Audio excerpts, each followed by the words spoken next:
ఉంటది కదా, అవన్నీ ట్రేస్ చేసి ఆపాలి. అట్లాగే ఓట్ల పోల్ మేనేజ్మెంట్ చేసేది, లేకపోతే వాళ్ళకి అనుకూలంగా ఎవరెవరు ఉన్నారో వాళ్ళందరినీ పట్టుకోవాలి, ఆపాలి.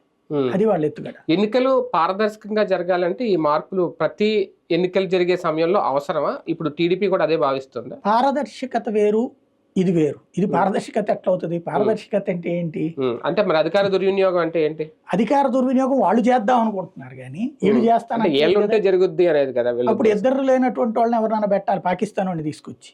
ఇండియా వాడిని ఎట్ట పెడతాం అప్పుడు? ఎందుకంటే బీజేపీ సంబంధించిన సెంట్రల్ గవర్నమెంట్ అక్కడ వాళ్ళ తరపున మనుషులు పెడితే అప్పుడు ఎవరిని వదిలినట్టు, అటు ఇటు దుర్వినియోగం అయినట్టు కదా. ఇప్పుడు అధికారిని అధికారిలాగా చూడాలి, పని చేయనియాలి. అంటే అధికారి కూడా అధికారిలా ఉండాలి, పని చెయ్యనియాలి. చెయ్యనిస్తే ఇప్పుడు సురేంద్ర బాబు, ఏబి వెంకటేశ్వర వీళ్ళందరూ సిన్సియర్ ఆఫీసర్లే కదా ఒకప్పుడు. అవును. తర్వాత వాళ్ళ తీర్థం పుచ్చుకున్నట్టు ఎందుకు ప్రవర్తించారు అంటే ఇక గత్యంతరం లేని పరిస్థితి తెచ్చారు రాజకీయాల్లో. అందువలన జరుగుతున్నాయి ఇప్పుడు.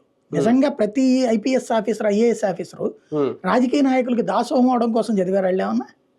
లేదా రాజకీయ నాయకులకు బొంటరొత్తులా పనిచేయడానికి చేరారా?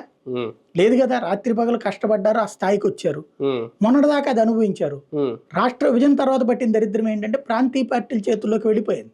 ఇదివరకు ఏంటంటే జాతీయ పార్టీ కూడా ఒకటి